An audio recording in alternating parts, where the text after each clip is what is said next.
ரொம்ப யூனிக்கான ஒரு நபர் மகாபாரதத்துல அப்படின்னு பார்த்தீங்கன்னா, சகுனி தான். பூனி இல்லாத ராமாயணம் கிடையாது, சகுனி இல்லாத பாரதம் கிடையாது ஆ. அப்படின்னு ஒரு பழமொழி உண்டு. இந்த மகாபாரதம் எப்படி ஏற்படுறது அப்படின்னு சொன்னா, திருதராஷ்டிரனா இருக்கக்கூடிய துரியோதனுடைய அப்பாவாகப்பட்டவர் தன்னுடைய சொந்த மாமனாரா இருக்கக்கூடிய சகுனியினுடைய அப்பாவையே அவர் சிறைவாசம் பண்ணும்படியா பண்றார். அவ அப்பா அம்மா எல்லாரும் என்ன சொல்றா, நம்ம எல்லாரும் சாப்பிடாம பட்னியா இருந்து நம்ம இந்த ஜென்மாவை முடிச்சிருவோம். ஆனா சகுனி சின்ன பையன், அவனுக்கு இந்த சாப்பாடை கொடுத்து அவன் தண்டனை அனுபவிச்சு அவன் வெளியில போய் நம்மளுடைய பகையை தீர்த்துக்கட்டும் அப்படின்னு ஜெயிலுக்குள்ளேயே அவள்லாம் ஒரு பிளான் போட்டு சகுனி அவ அப்பா அம்மாவை ஈமக்கடன் செஞ்சு தகனம் பண்ணின உடனே அவ அப்பாவனுடைய எலும்பு அதுல செய்யப்பட்ட சொக்கட்டம் தான் அவர் கையில வச்சுட்டு இருக்கிறது. அந்த தாயக்கட்டை அவர் என்ன நம்பர் சொல்லாது தப்பாம போய் அப்போ அந்த அஸ்தி மேல சபதம் பண்ணி, என் குடும்பத்தை வீணாக்கினவனை எப்படியாவது நான் உறவாடி இவா குடும்பத்தை வீணாக்குறேன். அதாவது லைஃப் டைம் வரைக்கும் இவாளுக்கு மிஸ்கைடாக தான் இருக்க போகிறேன். பொதுவாகவே வீட்டில் தாயபாசு விளையாடல அந்த வீடு உருப்படாது. எல்லாம் கிராமத்தில் எல்லாம் வீட்டுக்கு வீடு திண்ணைக்குதுன்னா அந்த தாயக்கட்டை விளையாடிகிட்டே இருப்போம். ஏதோ ஒன்ஸ் விளையாடலாம், ஏதோ சும்மா ஜஸ்ட் ஒரு பொழுதுபோக்காக விளையாடலாமே வீட்டில் அது குடும்பத்துக்கு ஒரு கேடு. பட் இவர் என்னெல்லாம் பிளான் பண்ணுறாரோ அந்த ஒவ்வொரு பிளான்லையும் உடைச்சி கொண்டு போகிறது தான் கிருஷ்ண பகவான். ஆனால் ட்விஸ்ட் அண்ட் டேர்ம்ஸ் இவரால் தான் இருந்திருக்கு. உலகத்தில் அவர் தான் பிரதானம்.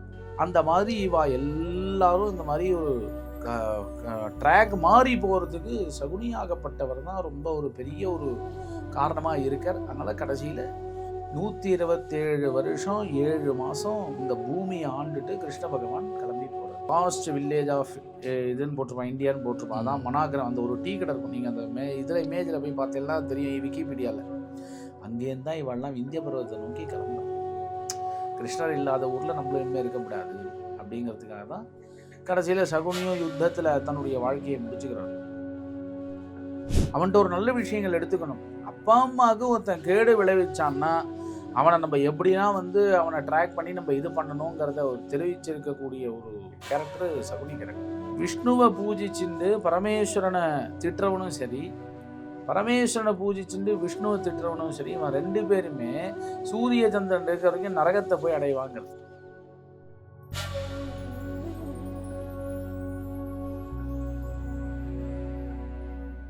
தி டிவைன் தமிழ் நேயர்களுக்கு வணக்கம். நான் விஜய் ரியர்சுதன். இன்னைக்கு நம்ம கூட இருக்கிறது யாருன்னு பார்த்தீங்கன்னா சந்திரமௌலி தீட்சிதர் அவர்கள் தான் இருக்காங்க. வணக்கம். வணக்கம் சார். இன்னைக்கு என்னோட ரொம்ப யூனிக்கான ஒரு நபர் மகாபாரதத்தில் அப்படின்னு பார்த்தீங்கன்னா சகுனி தான். சூப்பர். சகுனி அப்படிங்கிற பேர் மகாபாரதத்துலேருந்து இன்னைய வரைக்கும் ஏதாவது ஒரு மற்றவன் ஒரு வேற மாதிரி யோசிச்சு ஒரு செயல் செஞ்சுட்டானா, சகுனி மாதிரி செய்யறான்டா அப்படிங்கிற ஒரு பேர் அது ஒரு பழமொழியே உண்டு. பூனி இல்லாத ராமாயணம் கிடையாது, சகுனி இல்லாத பாரதம் கிடையாது அப்படின்னு ஒரு பழமொழி உண்டு, ப்ராவர்பு உண்டு. அந்த மாதிரி ஒரு 2 விதமான புராணங்கள் இந்த பூமியில் நம்ம எல்லாருக்கும் ரொம்ப விசேஷமான புராணங்களாக தெரியுது. அதில் ஒன்று ராமாவதாரம்.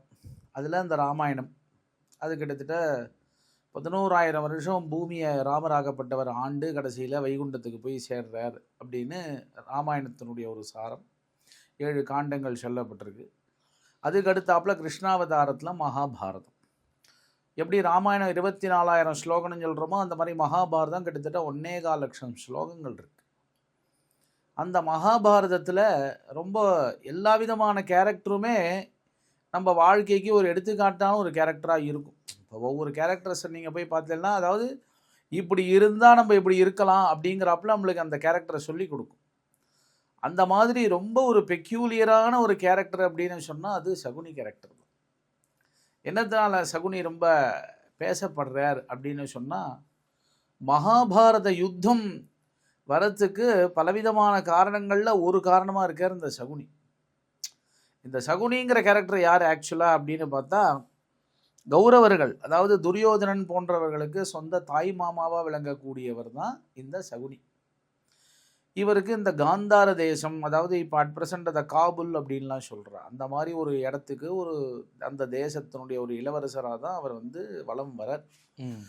இந்த மகாபாரதம் எப்படி ஏற்படுறது அப்படின்னு சொன்னால், திருதராஷ்டிரனா இருக்கக்கூடிய துரியோதனுடைய அப்பாவாகப்பட்டவர் தன்னுடைய சொந்த மாமனாராக இருக்கக்கூடிய சகுனியினுடைய அப்பாவையே அவர் வந்து சிறைவாசம் பண்ண முடியா பண்ணுறார். அப்போது அவர் பேர் சுலபன் அப்படின்னு, சுபலன்னு பேர் அவர் அப்பா பேர். அவனுக்கு 2 சகோதரர்கள். யாருக்கு? சகுனிக்கு 2 சகோதரர்கள். ஒரே ஒரு தங்கை தான் இந்த காந்தாரி, துரியோதனுடைய தாயார். அதனால் துரியோதனுக்கு சொந்த தாய் மாமா தான் இந்த சகுனி. அவர் என்ன பண்ணுறார் அப்படின்னோடனே, எல்லாருமா சிறைவாசம் போயிட்டா அந்த குடும்பம் வீணாக போயிடும். அப்போது நம்ம குடும்பத்திலேருந்து யாராவது ஒருத்தரை பழைச்சி ஏந்து வந்தால் தான் நம்மளுடைய பகையை தீர்த்துக்கலாம் அப்படிங்கிறதுக்காக தான் இந்த உறவாடி பகையை தீர்த்துக்கிறதுங்கிற ஒரு கான்செப்டே மகாபாரதத்துலேருந்து தான் வந்து. அங்கேருந்து தான் அப்படியே ட்ராவல் ஆகி இப்போ வரைக்கும் இருக்கு. இப்போ வரைக்கும் இருக்குது. நீங்கள் சொல்கிறாப்புல ஆற்றுல யாராவது கொஞ்சம் முன்ன பின்ன இருந்தால் சகுனி வேலை செய்வான் அப்படின்னு நம்மளே சொல்லுவோம். அந்த மாதிரி என்ன ஆகுது அப்படின்னா, அப்போது எல்லாருமா என்ன பண்ணுறா, யார் பிழைக்கிறது அப்படின்னு பார்த்தா அதில் இருக்கிறதுல ஒரு ரொம்ப ஜூனியர் பையன் சகுனி தான். உடனே அவர் என்ன பண்ணுறாரு, அப்போல்லாம் சாப்பாடெல்லாம் ரொம்ப ஜாஸ்தியெலாம் இருக்காது, எல்லாருக்குமா சேர்ந்து ஒரு கவலம் தான் சாப்பாடு கொடுத்தா. அப்போ அவள் அப்பா அம்மா எல்லாரும் என்ன சொல்கிறா, நம்ம எல்லாரும் சாப்பிடாமல் பட்னியாக இருந்து நம்ம இந்த ஜென்மாவை முடிச்சிருவோம். ஆனால் சகுனி சின்ன பையன், அவனுக்கு இந்த சாப்பாடை கொடுத்து அவன் தண்டனை அனுபவித்து அவன் வெளியில் போய் நம்மளுடைய பகையை தீர்த்துக்கட்டும் அப்படின்னு ஜெயிலுக்குள்ளேயே அவள்லாம் ஒரு பிளான் போட்டு கடைசியில் அவள்லாம் தண்டனையை முடித்து அவள்லாம் செத்து போய்டுற காலத்தில் அவள்லாம் பகவானுடைய திருவடியை போய் அடைஞ்சிடா. சகுனி மாத்திரம் பழைச்சி வந்த உடனே அப்போ தான் சொல்கிறார், அவள் அப்பாவை தகனம் பண்ணுறார். யார்? சகுனி. அவள் அப்பா அம்மாவை ஈமக்கடன் செஞ்சு தகனம் பண்ணின உடனே அவள் அப்பாவனுடைய எலும்பு அதில் செய்யப்பட்ட சொக்கட்டான் தான் அவர் கையில் வச்சுட்டு இருக்கிறது, அந்த தாயக்கட்டை. அவர் என்ன நம்பரை சொல்லாது தப்பாமல் விழும். அப்போ அந்த அஸ்தி மேலே சபதம் பண்ணி, என் குடும்பத்தை வீணாக்கினவனை எப்படியாவது நான் உறவாடி இவா குடும்பத்தை வீணாக்குறேன், அதாவது லைஃப் டைம் வரைக்கும் இவாளுக்கு மிஸ்கைடாக தான் இருக்க போகிறேன் அப்படின்னு சபதம் பண்ணுறேன். அப்போது இவாளுக்கு பஞ்சபாண்டவாளுக்கு பகவானே கூட இருந்ததுனால ஒவ்வொரு இடத்துலையும் அவளுக்கு வெற்றி தான் காண்றா. எங்கேயுமே அவள் தோல்வியை காண்றதாவே இல்லை. தோல்வி காண்றாப்புல வரும், அந்த தோல்வியை நெக்லேட் பண்ணி பகவான் நல்ல வழி. ஏன்னா மகாபாரதம் முழுக்க கிருஷ்ணர் இவாளோட ட்ராவல் பண்ணுறார். அப்போ என்ன ஆகுது அப்படின்னு சொன்ன உடனே அப்போது இவாளை கூப்பிட்றான். இந்த மாதிரி நீங்களாம் வரலாம். இந்த எல்லாருக்குமே தெரியும், அந்த சின்ன வயசில் எல்லாரும் துரோணாச்சாரியார்கிட்ட போய் பாடங்கள்லாம் கற்றுக்கிறா. அதுக்கப்புறம் பீஷ்மர் விவாகம் பண்ணிக்காமல் இந்த குழந்தைகளுக்காக தன்னை சாக்ரிஃபைஸ் பண்ணிக்கிறார். இப்படியா இருக்கும் பொழுது அப்போது பஞ்சபாண்டவாள் இவாள்லாம் ஒன்றா தான் ஒரே குருகுலத்தில் தான் போய் படிக்கிறா. எல்லாரும் ஒவ்வொருத்தரும் ஒருக்கு பிடிச்ச ஒரு வித்தையை, அர்ஜுனன் அவன்லாம் வந்து வில் யுத்தத்தை கற்றுக்கிறார், பீமனும் துரியோதனும் கதா யுத்தத்தை கற்றுக்கிறார். அந்த மாதிரி ஒவ்வொருத்தர் கற்றுட்டே இருக்கும்போது அப்போது இவாள்லாம் நன்னா படித்து வெல் செட்டில்டாகி வெளியில் வரும்போது அப்போ கூப்பிட்ற. அந்த காலத்துலலாம் வந்து அந்த காலத்துலேயும் இந்த பெட்டிங்லாம் இருந்திருக்கு, சூது. பொதுவாகவே வீட்டில் வந்து தாயபாசு விளையாடலாம் இந்த வீடு உருப்படாது. இப்போ எல்லாம் கிராமத்தில் எல்லாம் வீட்டுக்கு வீடு திண்ணைக்கு தின்னா இந்த தாயக்கட்டை விளையாடிகிட்டே இருப்பான். ஏதோ ஒன்ஸ் விளையாடலாம், ஏதோ சும்மா ஜஸ்ட் ஒரு பொழுதுபோக்காக விளையாடலாமே, அது ரொம்ப அது குடும்பத்துக்கு ஒரு கேடு. அதுக்கு தானே சந்தியா காலத்துலலாம் வந்து இந்த சில விஷயங்கள்லாம் பண்ணக்கூடாதுங்கிற, வீட்டை ஒழிச்சுன்னு போய்ட்டுன்னு அதுக்கு தானே சொல்கிறேன். அப்போது இவாளை இந்த மாதிரி சொக்கட்டான் விளையாட கூப்பிடலான்னு கூப்பிட்டு அப்போ இவாளை ராஜ்யத்தெல்லாம் இழக்க வச்சு கடைசியில் இந்த யுத்தம் ஆகப்பட்டது. கடைசியில் யுத்தம் நடக்கிறதுக்கு இவர் தான் பெரிய காரணமாக இருக்கார். இவர் மகாபாரத போரில் சகாதேவன் அப்படின்னு சொல்லவனால்தான் இவர் வந்து அழிக்கப்படுறார் சகுனி. அப்போது இவருடைய காலம் முடிகிற வரைக்கும் இவாளுக்கு ரொம்ப டெட் அகெயின்ஸ்டாகவே இருக்கார். அதாவது பஞ்சபாண்டவாளுக்கு டெட் அகெயின்ஸ்டாகவே இருக்கார். இவனை மிஸ்கைடு பண்ணிகிட்டே வர துரியோதனன் வந்து எவ்வளோக்கு எவ்வளோ அவனை வந்து வழி மாற்றி கொண்டு போகணுமோ அவ்வளோக்கு வழியை மாற்றி கொண்டு போய் கடைசியினுடைய அழிவுக்கும் இவரே காரணமாக இருக்கு. அதாவது மகாபாரத யுத்தத்தில் பார்த்தீங்கன்னா கடைசியில் தான் அவன் துரியோதனன் தன்னுடைய உயிரை விடுறான். அப்போ கூட எப்படி விடுறான் அப்படின்னா, அவன் பாடசாலையில், அதாவது குருகுலத்திலேயே ஜலஸ்தம்ப வித்யான்னு ஒரு வித்தையை கற்றுக்கிறான். தண்ணி கடியில் எத்தனை நாள் வேணாலும் அவனால் இருக்க முடியும். அதை கண்டுபிடிச்சி கடைசியில் துரியோதனனுக்கும் பீமனுக்கும் யுத்தங்கள்லாம் நடந்து அந்த யுத்தத்தில் இவர் கிருஷ்ணரால் பீமன் என்ன பண்ணுறான், அந்த யுத்தத்தினுடைய ரூல்ஸை மீறிடுறான். இடுப்பு கீழே அடிக்கக்கூடாதுங்கன்னா ஏன்னா இவனுடைய உயிர் தொடையில் இருக்குன்னு தெரிஞ்சு போச்சு. அதனால தான் இவர் கிருஷ்ணரை காமிச்சு கொடுக்கறதுனால இவன் தொடையில் அடித்ததுனால அப்போது பலராமர் அகைன் சண்டைக்கு போடுறான். நீ எப்படி யுத்தத்தினுடைய தர்மத்தை மீறி அவன் அடிக்கலாம், அதனால் அது தப்பு தான் அப்படின்னு சொன்னோடனே அப்போது கிருஷ்ணர் எவ்வளவோ இந்த பலராமர்கிட்ட சாத்விகமாக பேசி பார்க்குறாரு, கேட்கல. அப்போ உடனே சொல்கிறேன், நான் வைகுண்டத்தில் இருக்கக்கூடிய மகாவிஷ்ணுப்பா, பலராமா நீ வந்து ஆதிசேஷ அவதாரம் அப்படின்னு அவருக்கு ஞாபகப்படுத்துறார். ஸோ அந்த மாதிரி மகாபாரதத்தில் சகுனி இல்லாத ஒரு விஷயமே கிடையாது. சகுனி ஒவ்வொரு இடத்துலையும் இவாளை முதல்ல அரக்கு மாளிகளை இவளை கொல்லலான்னு சொல்லி அவளுக்கு அந்த மாதிரி ஒரு குழி பறிக்கிறார். உடனே அப்போது அங்கே வந்து பாண்டவாள் நல்லபடியாக அதுலேருந்து வெளில வந்துடும். அந்த அரக்க மாளிகையில் தீ பற்றி இருந்துச்சுன்னா எல்லோரும் போயிடுவான்னு நினச்சிட்டு வரா. அப்புறம் 13 வருஷம் வனவாசம், அப்புறம் ஒரு வருஷம் அஜ்ஞாத வாசம். அந்த அஜ்ஞாத வாசத்தில் தான் இவாளுக்கு வந்து இந்த விராட பர்வம்னு பேர். மகாபாரதத்தில் விராட பர்வம்னு ஒரு கட்டம் உண்டு. அந்த விராட பர்வத்தை நம்ம படித்தோமே ஆனால் எவ்வளோ வறட்சி இருந்தாலும் மழை பெய்யும். இப்போது ரொம்ப வெயிலுடைய உக்ரம் தாங்கலை அப்படின்னாக்க எப்படி நம்ம வருணனுக்கு ஜபங்கள்லாம் பண்ணுவோம், வருணனை வழிபட்டாக்க நம்மளுக்கு மழைகள் வந்து செழிப்பு கிடைக்கும் வெய்ய காலத்தில். அதே மாதிரி மழை நிற்கணுன்னாலும் நம்மள அதுக்கு மந்திரங்கள்லாம் இருக்குது. மழை பெய்யறதுக்கு கிட்டத்தட்ட ஒரு 200-300 பேராகிராஃபு சொல்லணும். மழையை நிறுத்துறதுக்கு ஒரே பேராகிராஃப் தான் இருக்குது வேதத்தில். அந்த மாதிரி எதுக்கு சொல்ல வரேன் அப்படின்னா, நல்ல விஷயங்கள் செய்யறது ரொம்ப கஷ்டம், கெட்ட விஷயங்களை ஈஸியாக செஞ்சுட்டு போயிடலாம். அந்த மாதிரி மகாபாரதத்தில் இவரை ஒவ்வொரு விஷயங்களும் இவனுக்கு வந்து மிஸ்கைடாக கொண்டு கொடுத்து பட் இவர் என்னெல்லாம் பிளான் பண்ணுறாரோ அந்த ஒவ்வொரு பிளான்லையும் உடச்சி கொண்டு போகிறது தான் கிருஷ்ண பகவான். ஆனால் ட்விஸ்ட் அண்ட் டேர்ம்ஸ் வந்து இவரால் தான் இருந்திருக்கு உலகத்தில். அவர் தான் பிரதானம். ஏன்னா அவர் எப்படி நடத்துகிறாருன்னு சொல்லவே முடியாது. அவருடைய பிளான் எப்படி இருக்கும்னே சொல்ல முடியாது. அவரை பார்த்து தான் இந்த உலகத்தில் இப்படிலாம் நடக்குமா நம்ம யோசிக்க வைக்கக்கூடிய அளவுக்கு இருக்கக்கூடிய விஷயங்கள்லாம் அவரால் தான் பண்ண முடியும். ஆனால் ஒரே வார்த்தை சொல்லணும்னா அத்தனையும் மிஸ்கைடு தான் அவருக்கு. ஆனால் கால்குலேட் மைண்டு ரொம்ப ஜாஸ்தி, பயங்கரம். அதாவது கிருஷ்ணர் வரார், இவாளுக்கு தூது பேசுறதுக்கு வரார்ப்பா. அவள்லாம் வந்து அவள் இழந்த சொத்தெல்லாம் கொடுப்பா, அவள்லாம் பங்காளி தானே உனக்கு, அதனால் அவளுக்கு சேர வேண்டிய சொத்தெல்லாம் கொடுங்குறாரு. அப்போ தான் இவர் சொல்கிறார், ஊசி 3 இடம் கூட கொடுக்க மாட்டேன், கிடையாது அப்படிங்கிறார். சகுனி சொல்கிறார். எதுக்கு கொடுக்கணும், எல்லாத்துலேயும் பெட் கட்டினா எல்லாத்தையும் தோற்று போயிட்டான், எப்படி திரும்பி நான் கொடுக்க முடியும், வேணா யுத்தம் பண்ணி ஜெயிச்சுக்க சொல்ல, அப்போ நான் பார்த்துக்கிறேன் அப்படிங்கிறது. அப்போது யுத்தம் முடிஞ்சு எப்படி கிருஷ்ணர் ஒவ்வொரு நாளும் பிரெயினை யூஸ் பண்ணி அவளை காப்பாற்றுறாரோ அந்த மாதிரி அவன் கிருஷ்ணர் யூஸ் பண்ண முடியா இவர் தான் பண்ணுவார்.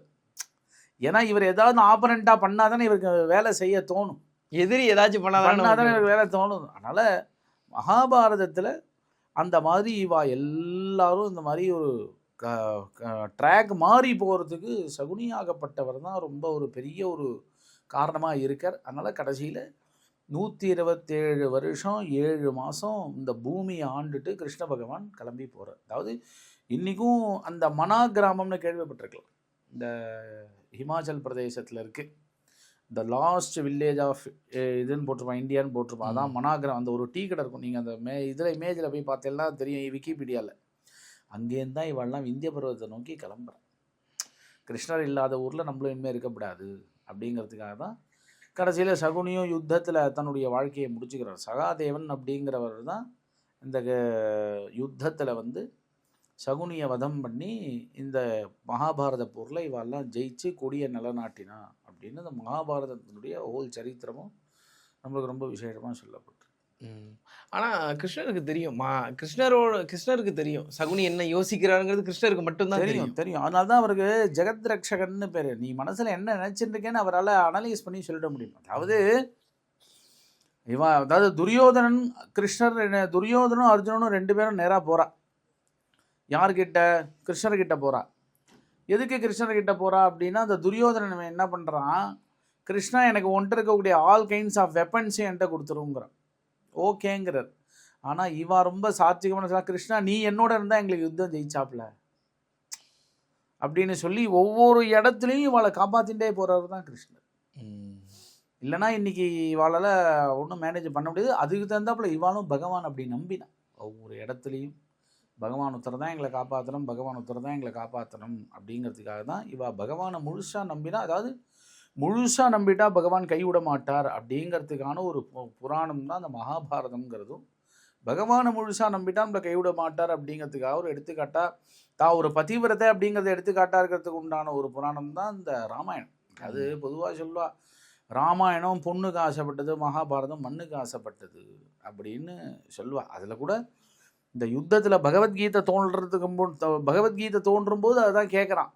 அர்ஜுனன் என்ன கேட்குறான், இத்தனை சித்தப்பா அப்பா பெரியப்பா அதுக்கப்புறம் என்னோட உறவுக்காரங்கள் இவாளெல்லாம் அடித்து அப்படியாவது இந்த சொத்தை நான் அனுபவிக்கணுமான்னு கேட்குறேன். அப்போது பகவான் அறிவு கண்ணை திறந்து விடும், இதெல்லாம் உன்னோட டியூட்டிப்பா, உனக்கு வந்தான பாகத்தை நீ மீட்டு வாங்கிக்கிறதுங்கிறது உன்னுடைய கடமை. அதனால தான் அந்த ஸ்லோகத்திலே அதான் சொல்ல, கர்மண்யேவாதிகாரஸ்தே மாபலேஷு கதாச்சன. அதாவது கடமையை செய், பலனை எதிர்பார்க்காதீங்க. அதாவது உன்னை 4 பேர் பாராட்டணும்னே நீ நினைக்காத, உனக்கு விதிச்சிருக்கக்கூடிய கடமையை செஞ்சுன்னு போயிட்டே இரு. ஓகே, அப்படி பண்ணினாதான் நம்மளுக்கு நல்லது கிடைக்கும். இப்போ இதில் வந்து கிருஷ்ணர் வந்து இவங்க கூட பஞ்ச பாண்டவர்கள் கூட இருக்காரு. அப்படிங்கும் போது சகுனி எந்த தெய்வத்தை வந்து கெட்டியமாக பிடிச்சிக்கிட்டாரு? சகுனி வழிபட்ட தெய்வம்னு ஒன்று இருக்கும். ஆமாம், சகுனி வந்து எல்லாரையும் அவனுக்கு தெய்வமே யாருன்னா அவன் அப்பா அம்மா தான். அது பகவானுக்கு மேலே ஒருத்தர் உண்டு அப்படின்னு அது பேரண்ட்ஸு தான். அவன் என்ன சொல்கிறான், எங்கள் அப்பா அம்மாவை ஜீவதசையில் இத்தனை நாள் வச்சு நான் சௌக்கியமாக வச்சு பார்த்துக்கணும்னு நினச்சிருக்கக்கூடிய எங்கள் அப்பா அம்மாவை இந்த மாதிரி சின்ன வயசுலேயே அவளை காலகதி பண்ணும்படியாக பண்ணிவிட்டான், அதனால் எனக்கு அவள் தான் தெய்வங்கிறான். வேற எந்த தெய்வத்தையும் நம்பல. அதாவது அவன்கிட்ட ஒரு நல்ல விஷயங்கள் எடுத்துக்கணும். அப்பா அம்மாவுக்கு ஒருத்தன் கேடு விளைவிச்சான்னா அவனை நம்ம எப்படின்னா வந்து அவனை ட்ராக் பண்ணி நம்ம இது பண்ணணுங்கிறத தெரிவிச்சிருக்கக்கூடிய ஒரு கேரக்டர் சகுனி கேரக்டர். அவர் யாரை நம்பினாரு? யாரு? சகுனி. சகுனி தன் மேலே வச்சிருக்கக்கூடிய வித்தையை தான் நம்பினார். மனிதனை நம்ப அதான் சொல்கிறேனே, அவனுடைய பிரெயினே ரொம்ப எக்ஸ்ட்ராடினரியான பிரெயின் இது. அவன் வந்து அதனால தானே இவ்வளோ தூரம் தாக்கு பிடிக்க முடிஞ்சுது. கிருஷ்ணர் இவ்வளோ தூரம் இவாள்கிட்ட இருந்தோம், யுத்தம் வரைக்கும் இல்லைன்னா எப்படி இந்த பாக்கி இருக்கக்கூடிய சின்னவாளை தான் எப்படி கிருஷ்ணரை வதம் பண்ணாரோ அந்த மாதிரி சகுனியை வதம் பண்ணிட்டு போயிருந்துருக்கலாமே. அது வந்து பண்ணலை, அவருக்கு பண்ணலை. ஏன்னா இவனுக்கு இவாளுக்கெல்லாம் தாய் மாமனாச்சே, அதனால இவாளுக்கெல்லாம் இந்த துரியோதனனுக்கெல்லாம் தாய் மாமனாச்சே. காந்தாரிக்கு வந்து கூட பிறந்த அண்ணாவாச்சே. காந்தாரி தான் கடைசி பொண்ணு. அதாவது பதிவிரத்தையில் காந்தாரியும் ஒன்று. என்னதுனாலன்னா தன்னுடைய கணவனுக்கு கண்ணு தெரியாத போது நம்மவும் அந்த கண்ணை யூஸ் படுத்தக்கூடாதுங்கிறதுக்காக கடைசி வரைக்கும் கண்ணை கட்டின்ட்டு தானே இருந்தான். அவன் பதிவிரத்தையாக இருந்ததுனால தான் கடைசியில் அவன் என்ன பண்ணுறா, கிருஷ்ணரை வந்து சபிக்கிறான், அவங்களுக்கெல்லாம் வம்சமே இல்லாமல் போகட்டும் அப்படின்னு சொல்லி சபிக்கிறான். அதுதான் யாதவ வம்சமே அப்படியே அழிஞ்சு போயிடுது. அதாவது தமிழில் ஒரு பழமொழி எல்லாரும் சொல்கிறாள், இல்லை தப்பாக சொல்கிறான், ஹரியும் ஹரனும் ஒன்று, அறியாதவன் வாயில் மண்ணுன்னு சொல்கிறான். அப்படி சொல்லக்கூடாது, ஹரி யாதவர் வாயில் மண்ணுன்னு சொல்லணும். உலகமுண்ட பெருவாயான ஒரு பாசுரம் சொல்கிறோம்னா ஹரி யாதவர் வாயில் மண்ணு.